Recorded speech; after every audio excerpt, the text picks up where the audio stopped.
And welcome to the casual talk. आज का हमारा टॉपिक जो है ना वो इतना मजे का है, गारंटीड आपको बड़ा मजा आएगा। मैं कुछ नहीं बता रही इसके बारे में, देखिए। अस्सलाम वालेकुम, मैं हूँ गज़ल आपकी होस्ट और आप देख रहे हैं कैजुअल टॉक। आज का जो टॉपिक मैंने ये गारंटी जब आपको दे दी कि बड़ा मज़ा आने वाला है आपको, तो यकीनन आएगा मज़ा, क्योंकि मैं इस वक्त इतना इंजॉय कर रही हूँ, मुझे इतना अच्छा लग रहा है। मेरे सामने जो है वो बैठी हुई है मेरी बहुत प्यारी फ्रेंड जिसका नाम है शैला शाहिद।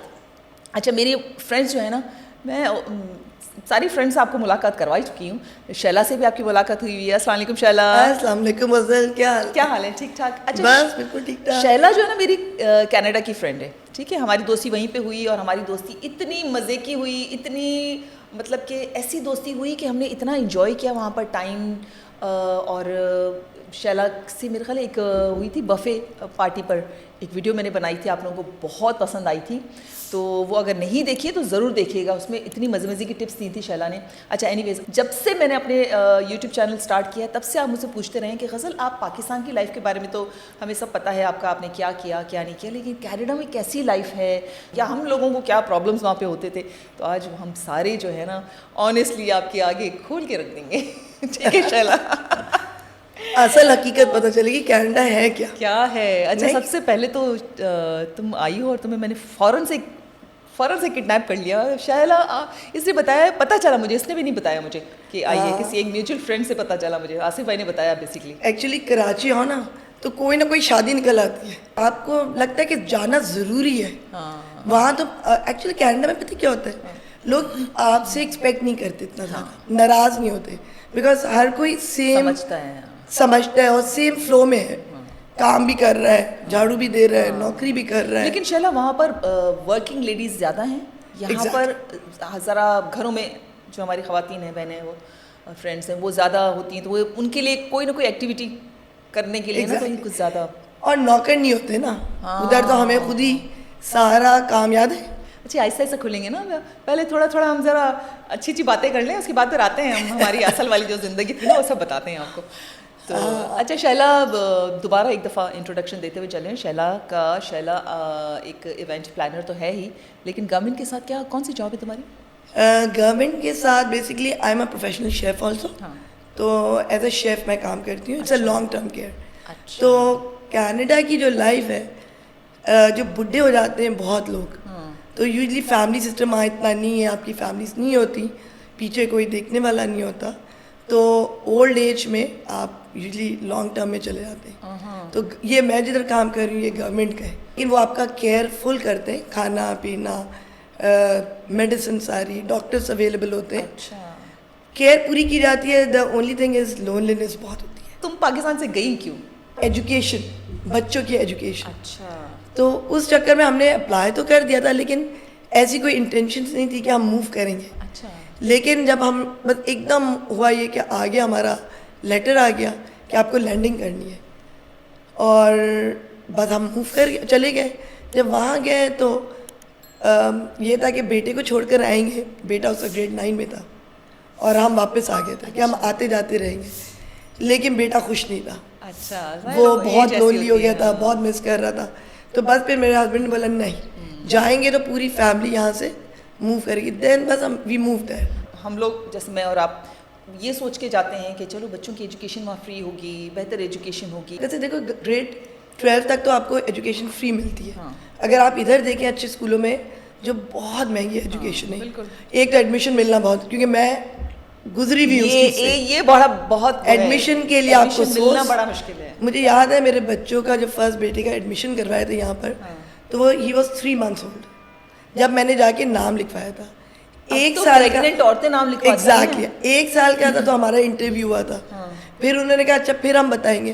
तो यहाँ एजुकेशन एक डिफ़िकल्ट टास्क के अलावा आप पैसे इतना पे कर रहे हैं, वहाँ पर आपके जो गवर्नमेंट स्कूल्स हैं, पब्लिक स्कूल्स, ग्रेड 12 तक एजुकेशन फ्री है। मेरे छोटे बच्चे वो जाते हैं फ्रेंच स्कूल, वो भी फ्री है। अच्छा, फ्रेंच इमर्शन जाते हैं तो वो भी फ्री है। सोचिए ग्रेड 12 तक। अच्छा, इतना लम सम आपका फ्री जाता है। अच्छा, और ओसैप की जो बात करें, ओसैप एक ऐसा लोन है जो बच्चों को ग्रेड 12 मतलब कि हाई स्कूल तक बच्चे जाते हैं, उसके बाद फिर वो यूनिवर्सिटी का इंतखाब करते हैं। एग्जैक्टली। तो यूनिवर्सिटीज़ वहाँ पर फ्री नहीं है, मतलब कि आपको पे करना होता है। तो बहुत सारे बच्चे जो हैं वो जो सेप नहीं लेना चाहते, यानी कि वो लोन, पढ़ने का लोन जो गवर्नमेंट आपको देती है, उसके बाद वो बच्चा जब पढ़ जाता है उसके बाद वो छोटी छोटी इंस्टॉलमेंट्स में उस लोन को उतारता है, मतलब रीपे करता है।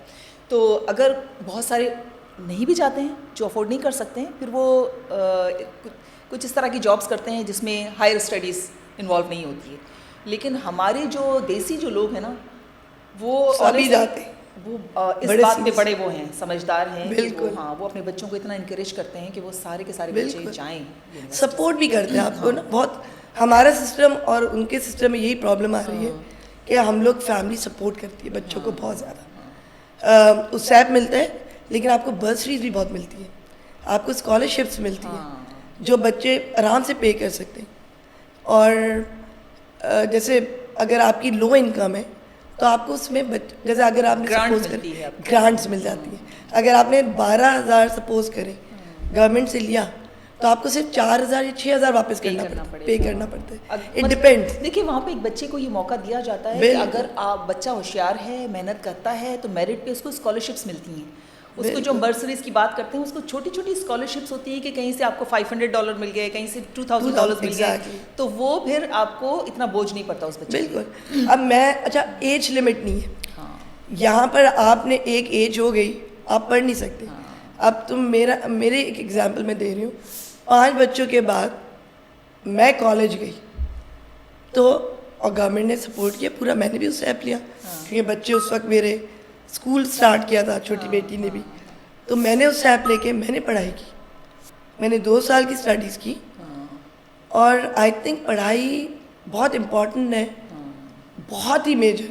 जो भी लोग यहाँ से मूव करना चाहते हैं, चाहे कोई भी एज हो, पढ़ाई ज़रूर करें। आपको इतना अच्छा मौका मिलता है कनाडा में कि आपको गवर्नमेंट हर लेवल पे जिस तरह आप चाहते हैं आपको सपोर्ट करती है पढ़ाई में।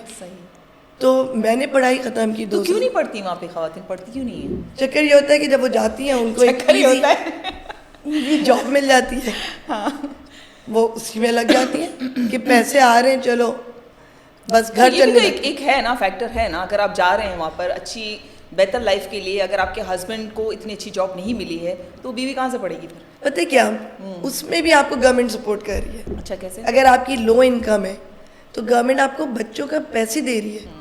हर बच्चे का चाइल्ड बेनिफिट होता है और देन यूनिवर्सल बेनिफिट होता है, जो आपके $550-650 पर बच्चा आपको गवर्नमेंट से मिल रहा है। एजुकेशन लोअर इनकम है तो, लोअर इनकम है तो, अगर आपकी हाई इनकम है तो आप जाके घर खरीदें, आप सिस्टम में आ जाए, लेकिन पढ़ाई बहुत ज़रूरी है। और आई थिंक मुझे ऐसा फील होता है हमारी कम्युनिटी में ये चीज़, बच्चे नहीं, जो बड़े लोग जाते हैं हमारी उम्र के जाते हैं, वो लोग ये चीज़ अवेल नहीं कर रहे। वो जाते हैं, छोटी छोटी जॉब्स कर लेते हैं और फिर उसी में लगे रहते हैं, प्रोग्रेस नहीं करते, बड़ी पोजीशंस में नहीं जा रहे, क्योंकि वो वहीं स्टॉप कर देते हैं। उनको एक इनकम आ रही है, अपग्रेड नहीं करते हैं, अपग्रेड नहीं करते। दूसरी कम्युनिटीज़ में ये चीज़ बहुत ज़्यादा है। तो हमारे बच्चे पढ़ रहे हैं, अच्छी जॉब्स कर रहे हैं, सब कुछ है, सिस्टम में आ जा रहे हैं, लेकिन हमारी औरतें सिस्टम में झिझकती हैं या आदमी झिझकते हैं, वो पढ़ाई नहीं कर रहे उस तरह जिस तरह दूसरी कम्युनिटीज़ कर रही है। क्योंकि कनाडा की एक सबसे बड़ी अच्छी चीज़ है मल्टी कल्चरल सोसाइटी है, हर दुनिया से लोग आया हुआ है। और ये नहीं है कि आपको इंग्लिश नहीं आती, उसके लिए भी इंस्टीट्यूट खोले हुए फ्री में देते हैं, कहते हैं आए आप इंग्लिश सीखें। हमारे जो लोग जाते हैं उनको तो बड़ी अच्छी इंग्लिश आती है, समझ सकते हैं सब कुछ। दूसरी कम्युनिटी से आते हैं, चाइनीज़ देख लें या बिल्कुल नहीं आती, एक लव समझते नहीं है, लेकिन वो आते हैं, क्लासेस लेते हैं और अपने आप को अपग्रेड करते हैं, तो इसलिए वो जल्दी सिस्टम में आ जाते हैं। वैसे तो मिसिसागा को देख लें, लगता ही नहीं आप कनाडा में।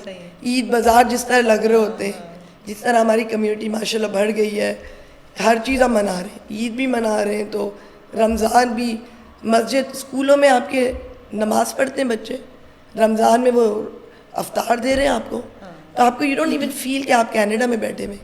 हम लोग का कितना अच्छा टाइम गुजरता था, नहीं, सारी फ्रेंड्स मिल रही हैं तो यहाँ जा रहे हैं, तो वहाँ जा रहे हैं खाने पीने के लिए। और सिक्योरिटी की जो बात कर रहे थे, तो एक बहुत बड़ा एक फैक्टर यकीनन है सिक्योरिटी। बहुत कि वहाँ पर जिस तरह से शैला बता रही है कि हम फ्रेंड्स रात को 2-2 बजे भी अगर आप आ रहे हैं ना तो आपको ये डर नहीं लगता।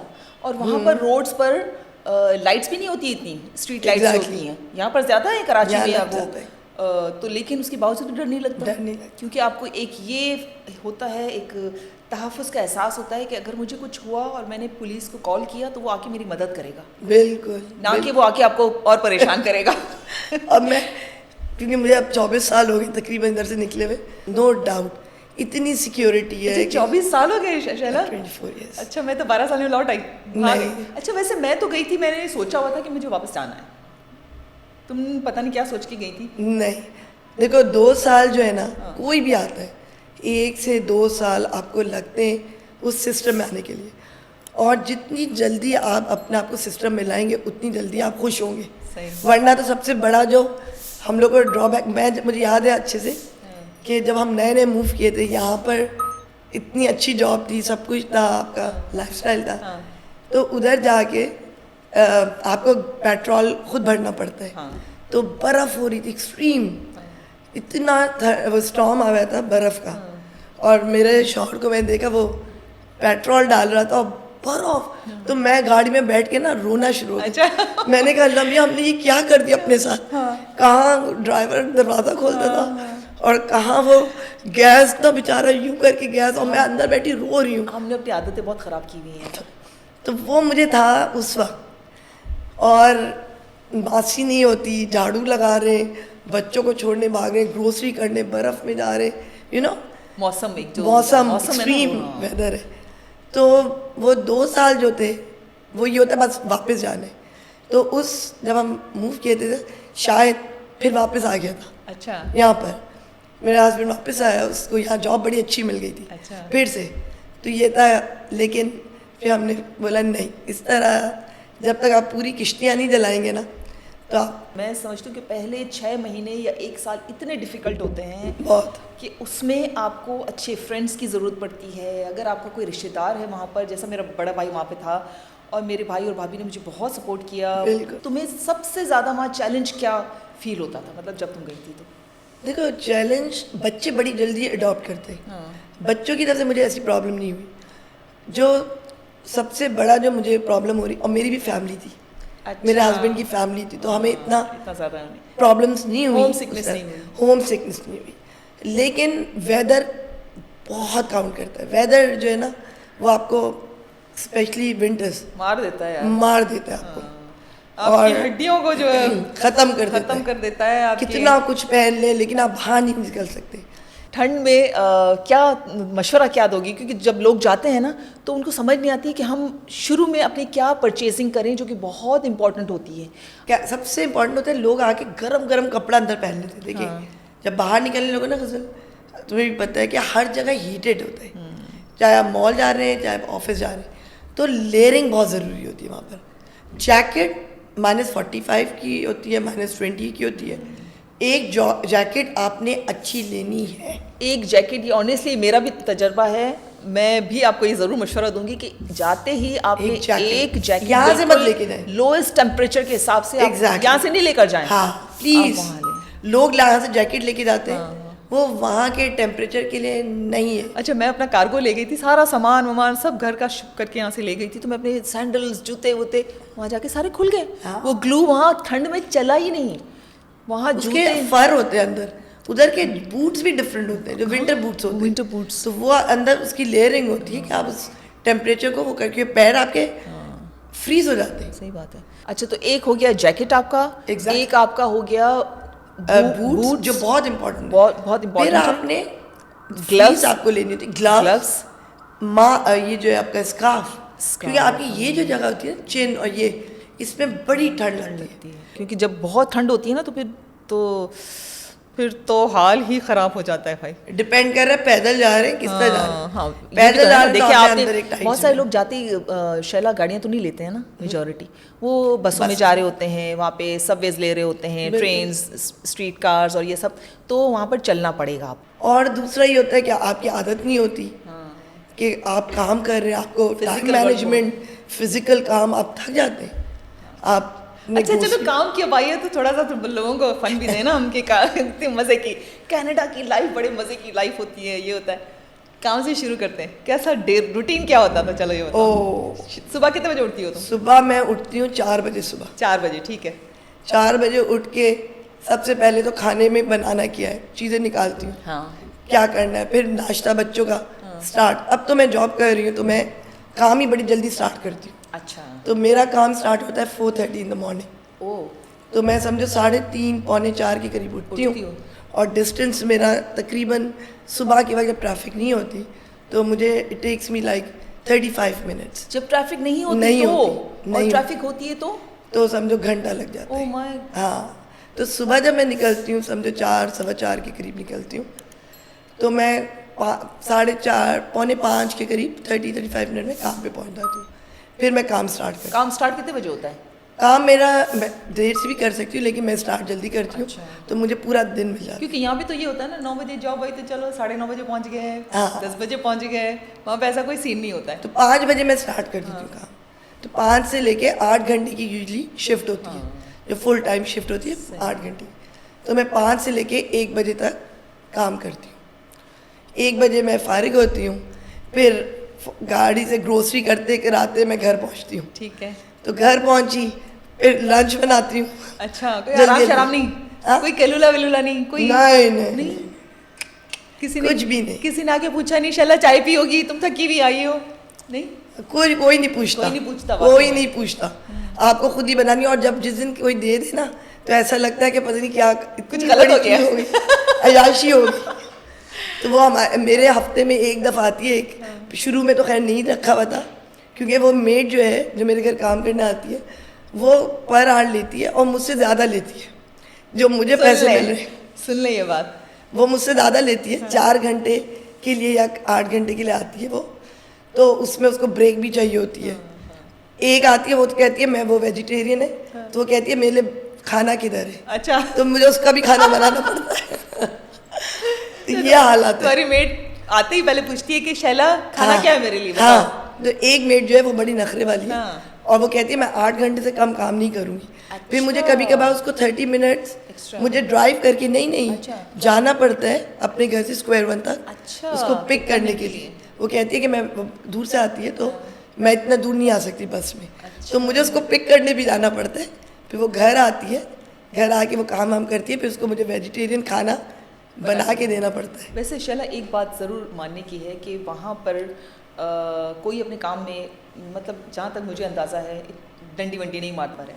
और दूसरा ये कि डिग्निटी ऑफ लेबर, मतलब कि आप किसी की इंसल्ट नहीं कर सकते। नहीं कर सकते। कि जहाँ पर यहाँ पर ये होता है कि आप गंद आपने किया, आपका गंद जिसने उठाया उसकी आप इंसल्ट कर रहे हो, उसको आप बहुत ही निचले क्लास पे लेके जाते हो कि ये तो हमारा गंद उठाने वाला है। मतलब कि जो गंद करने वाला है उसकी बड़ी इज्जत होती है यहाँ पर, उठाने वाले की कम इज्जत होती है। और दूसरा ये होता है कि मतलब कि एक बड़ा एक अच्छा रिलेशनशिप होता है आपका, जो आपके घर में काम कर रहे होते हैं, रिस्पेक्टफुल होता है। बिल्कुल। और पता क्या चक्कर ये नहीं है, चक्कर ये कि क्योंकि वहाँ सिस्टम ऐसा बना है कि अब हमारे बच्चे वो जब जाते हैं तो वो जब स्कूल में भी पढ़ रहे होते हैं 16 साल की उम्र से वो लोग जॉब शुरू कर देते हैं। और जॉब क्या है, मैकडॉनल्ड में जॉब की या टिमॉट में, और उनको कचरा भी उठाना पड़ता है, गार्बेज फेंक कराते हैं। तो उनको ट्रेन किया जाता है। 2.5 साल के होते हैं वॉलंटियर काम करते हैं, पैसे थोड़ी मिलते उस वक्त, लेकिन उनको उस सिस्टम में लाते हैं वो लोग। और उनको part of the curriculum respect दी जाती है उनको आवर्स गेन करने के लिए। एग्जैक्टली। उनको वो जो मार्क्स होते हैं ना शायद वो मिलते हैं। वॉलंटियर अगर आपने नहीं किया, आप यूनिवर्सिटी के लिए क्वालिफाई नहीं कर सकते, तो आपको 40 या 45 आवर्स है जो आपको मैंडेटरी है, वरना आप यूनिवर्सिटी नहीं जा सकते, वो वॉलंटरी। तो आपको वो हर जगह जाते हैं काम करने, रिस्पेक्ट दी जाती है हर काम को, क्योंकि वो खुद वो काम कर चुके हैं। तो वो मेरे बच्चे जो हैं वो मैकडॉनल्ड में उन्होंने झाड़ू भी किया है, वैक्यूम भी किया है, गार्बेज उठा के भी फेंका है, बर्गर भी बनाया है। तो वो लोग एक तो उनको एहसास होता है कि एक बर्गर जो बनता है ना उसके पीछे कितना काम इन्वॉल्व होता है, कितने सारे लोगों की जॉब्स इन्वॉल्व होती हैं। तो इस तरह से उसमें एक सेंस ऑफ क्या कहना चाहिए, एक रिस्पॉन्सिबिलिटी बहुत आती है उन बच्चों में। बिल्कुल। तो कोई चीज़ में उनको शर्म नहीं आती काम में, बच्चे घर में हर काम करते हैं, मेरे बच्चे सारे काम मैं कर रहे जब कनाडा गई थी ना तो जो भाई का घर था उसके बराबर एक बहुत बड़ा घर था। तो मैंने उससे पूछा कि बड़ी बड़ी गाड़ियाँ वाड़ियाँ खड़ी है ना वहाँ पे। तो मैंने अपने भाई से पूछा ये क्या काम करते हैं। तो मेरे भाई ने कहा कि इसकी क्लीनिंग कंपनी है। मतलब वो हस्बैंड और वाइफ दोनों क्लीनिंग कंपनी चला रहे थे। मतलब कि वो उनके पास कोई मैकडॉनल्ड का सारा कॉन्ट्रैक्ट था या क्या था, आई डोंट नो। उनका जो घर था शैला, मतलब कि मैं ये सोच रही हूँ कि हमारे पास जो सफाई करने वाले लोग होते हैं उनको हम बिल्कुल अपने साथ तो शामिल ही नहीं करते हैं। बिल्कुल। मतलब हमारी शान में कमी आ जाएगी। ये वाला हमारा एटीट्यूड होता है। अच्छा, मुझे इधर आके जो सबसे ज़्यादा फील होता है, जैसे अब क्योंकि मैं इतने अरसे बाद आती हूँ, मैं हार्डली मतलब 24 साल में आई थिंक मैं 3 दफ़ा आई हूँ। अच्छा। वो भी 10-12 दिन के लिए समझो मैं आती हूँ। तो मुझे सबसे ज़्यादा जो बॉदर वो करता है वो आप लोगों को ट्रीट जब करते हैं। जब आप कहीं भी जाए ऐसा लगता है कि लोगों के मुंह ऐसे बने हुए होते हैं और आप ठीक ट्रीट नहीं कर रहे होते, यू नो। जो आपका बिहेवियर होता है, जैसे मैं मतलब आपसे तुम अपनी बात कर रही हो या हमारी यहाँ की यहाँ की यहाँ बात के है। लोगों की? अच्छा। वहाँ हम थैंक यू और प्लीज पे नहीं ख़त्म होते। कोई जा रहा है तो बच्चे दरवाज़ा खड़े होते लेके कि वो अंदर चला जाएगा, और वो भी आपको 10 दफ़ा, वो ये नहीं कि वो आप कोई ऐसे गिरे में आप उसके लिए दरवाज़ा पकड़ा, वो भी आपको 10 दफ़ा थैंक यू। वहाँ इतना रिस्पेक्ट दी जाती है हर चीज़ में। वो चीज़ मैं मिस आउट करती हूँ यहाँ पर, कि वो चीज़ यहाँ नहीं है। अच्छा, पता है मुझे थोड़ा सा मैं उसमें एडिशन करूँगी, लोग हमारे बहुत प्यारे हैं नहीं, यहाँ नो पर। डाउट लोग हेल्पफुल भी बहुत हैं। हाँ। लेकिन शायद यहाँ पर एजुकेशन की कमी है। शायद यहाँ पर हमारी सोसाइटी जो हमें जो सिखाती है उन चीज़ों की वजह से, मे बी पेरेंटिंग की भी थोड़ी सी वो है। बिल्कुल। आई डोंट नो, कुछ तो कमी है कि यहाँ पर ये चीज़ें जो हम मिस कर रही हो तुम। बिल्कुल। मतलब वहाँ भी जो चीज़ें हैं वो ये चीज़ें आप वहाँ भी मिस करते हैं। मतलब इन अ सेंस कि बच्चे वो हो जाते हैं बहुत इंडिपेंडेंट बहुत हो जाते हैं, अपनी जो ट्रेडिशन है उनको भूल जाते हैं। तो घर से ही माहौल होता है। मतलब घर से ही आप सिखाते हैं हर चीज़ बच्चे को। अगर आज हम अपने काम वालों के साथ अच्छे हैं, रिस्पेक्ट दे रहे हैं, तो हमारे बच्चे भी वही चीज़ हमसे सीख रहे हैं। लेकिन एक बात समझ नहीं आती मुझे, यहाँ पर हम गाड़ी में होते हैं, खाना खा रहे होते हैं, कीनू छील के ना बाहर फेंक दिया, और बनाना खा के उसका छिलका जो है केले का वो बाहर फेंक दिया।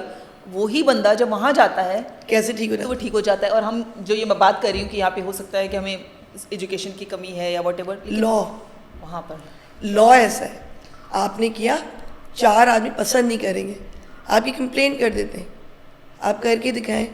क्योंकि वहाँ पर एक सिस्टम ऐसा उन्होंने लॉ बनाया हुआ है कि आप नहीं कर सकते ये सब चीज़ें। पसंद नहीं करेंगे लोग, आपको ऐसे डर्टी लुक देते हैं। हाँ। कि तुम भाई कहाँ से, ये क्या कर रहे हो। मतलब खुद ही बंदा शर्मिंदा हो जाए, मैंने बहुत बुरा काम कर लिया। ऐसा होता है वहाँ पर। तो यहाँ पर मैं भी आ रही थी, जब मैं दुबई से अबू धाबी से हमारी प्लेन थी, जब मैंने दूसरा प्लेन लिया, प्लेन में होस्टेस आपका गार्बेज भी जमा कर रही होती हैं, सब कुछ। जब मैंने दुबई, अबू धाबी और कराची लिया, जब मैं उतरी हूँ तुम बिलीव नहीं करोगी, कचरा ही कचरा था। मतलब मैं कह रही थी बॉटल्स पड़ी नहीं है, अब बल्कि होस्टेस 4 दफ़ा आई है, कोई गार्बेज है ले बार बार। लेकिन बिजनेस क्लास से लेके इकोनॉमी तक लोगों ने गार्बेज नीचे फेंका हुआ। वो मुझे इतना एकदम ही झटका लगा, मैंने कहा ये क्या, आते ही अभी वेलकम मिलता है। तो वो चीज़ें हैं जो लोग बहुत अच्छे हैं, कोई इसमें कोई डाउट नहीं है।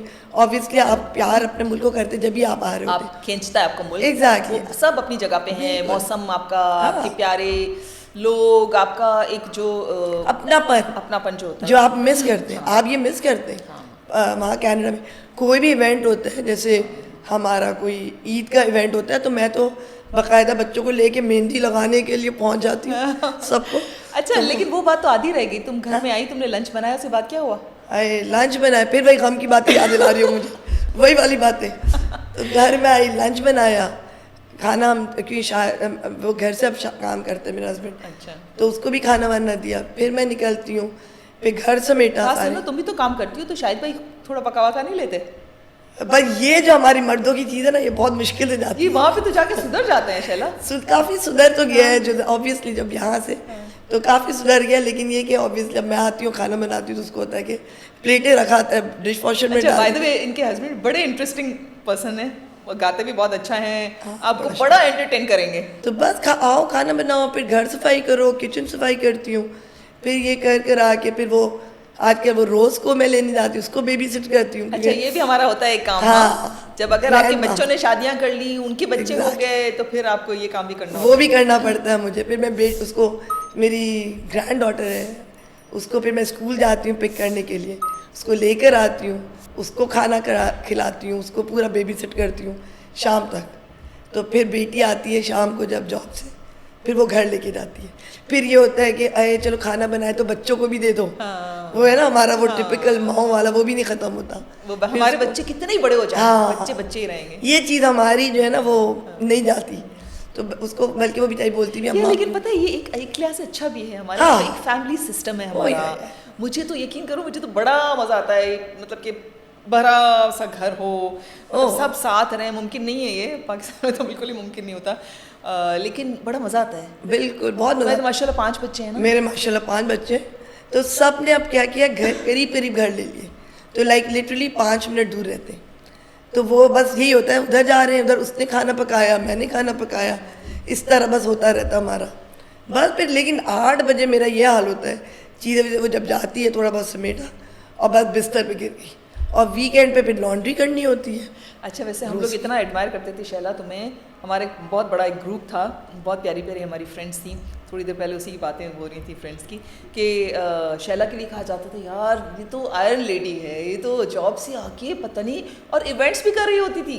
मतलब अपने घर संभालने के बाद अगर जो इवेंट प्लानिंग, अब शायद तुमने कम कर दिया होगा। अब तो कम, बहुत कम कर दिया। अब बड़े इवेंट्स, कोई फैशन शोज वगैरह कर रही हूँ, अदरवाइज नहीं कर रही। और बड़े बड़े इसने इवेंट्स किए हैं, पता नहीं किन किन की शादियाँ कराई हैं इसने, और कैसे करती यार। फिर हाँ, उस ज़माने में तो मैं जॉब करती थी और रात को मेरे इवेंट्स होते थे, वीकेंड्स पे तो पूरा दिन, फिर वेंडर्स से मिलना होता है, क्लाइंट से मिलना पड़ता है, वो टाइप तो बहुत मेरा बिजी था। लेकिन ये कि मेरी फैमिली को भी ऑब्वियसली मुझे ये होता है कि सबको लेके चलो, काम अपनी जगह है, आपको I think key thing is आपको बैलेंस लाइफ को करना पड़ता है। तो सोशल लाइफ तुम्हें पता है मेरी काफ़ी थी, और सोशलाइजिंग भी ऐसी वैसी भाई, ये तो पूरे लगता है हम लोग कहते थे पूरे मिसिसागा को पहचानती है। हाँ नहीं, तो सब लेके चलना पड़ता है।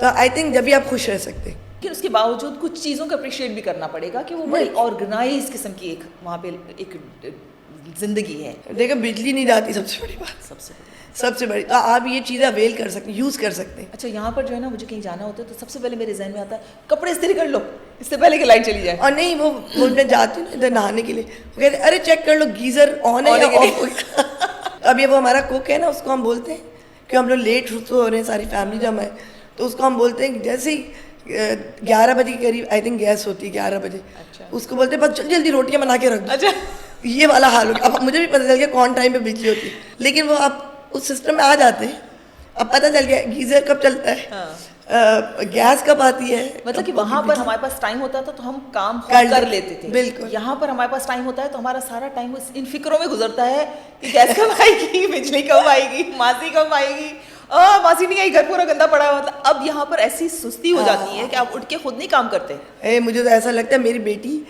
पहली दफ़ा आई थी, वो वहीं पैदा हुई। हाँ। तो वो आई थिंक 2 साल पहले मैं उसको लेकर आई थी। जब वो आई तो उसने बोला कि उसने देखा इतने नौकर कुक है, ड्राइवर गाड़ी खोल रहा है, तो मुझे उसने सवाल किया। हाँ। उसने कहा अम्मा आप क्यों मूव की कनाडा? हाँ। इतनी अच्छी लाइफ है यहाँ की। अच्छा। मैंने कहा बेटा अभी थोड़ा और लो, हाँ। सिक्योरिटी। मैंने कहा बस। तो वो इतना अमेज हुई थी कि उस बेचारी ने तो कभी इतनी मासी कुक तो देखा ही नहीं था, उससे सब चीज़ें तो बेचारी ने आँख खोल के, तो वो बड़ी वो थी। फिर उसको बड़ा मज़ा आया, उसने कहा मैं आप जब भी जाएंगी मैं भी आपके साथ जाऊँगी पाकिस्तान। अच्छा। तो अब मुझे सबसे ब्लेसिंग लगती है, आप सुबह उठें, आपको ये फिक्र नहीं आपने खाना पकाना है। सही बात है। उसको बोल दिया कि भाई जन्नत है हमारा मुल्क, ब्लेसिंग है भाई, बहुत बड़ी ब्लेसिंग है। हमारे मुल्क का मौसम, हमारे मुल्क के लोग, हमारे मुल्क की अपनाइयत, हमारे मुल्क। अच्छा शैला, मेरा ख्याल है कि काफ़ी हमारा ये कैजुअल टॉक जो बहुत लंबी हो गई है, हम इसको रोकते हैं और आपको हम एक और चांस देते हैं इंतज़ार का कि आप इसका पार्ट 2 जो है वो आप देखें। उसमें हम बच्चों की वहाँ पे जो प्रॉब्लम्स हो रहे हैं, शादियों की प्रॉब्लम्स हो रहे हैं, वहाँ पर बहुत सारी ऐसी चीज़ें और बहुत सारे चैलेंजेस हैं, उन पर भी बात करेंगे। क्या ख्याल है? ठीक है, तो अब तक के लिए thank you so much. No और worries. फिर हम मेरे ख्याल में मैंने ज़्यादा ही बोल दिया। ज़्यादा नहीं बोला, बल्कि आप हमें लिख के भेजेंगे कि आपको कौन कौन से टॉपिक्स पर बात करनी है। ये तो इत्तेफाक से आ गई पाकिस्तान, तो मैंने कहा चलो उसको बिठा के ना हम थोड़ा सा कनाडा की लाइफ के बारे में फिर हम पार्ट 2 में करेंगे वो बातें। तब तक अल्लाह हाफिज़। लेकिन कमेंट्स में ज़रूर बताइएगा कौन से टॉपिक्स आप सुनना चाहते हैं, देखना चाहते हैं।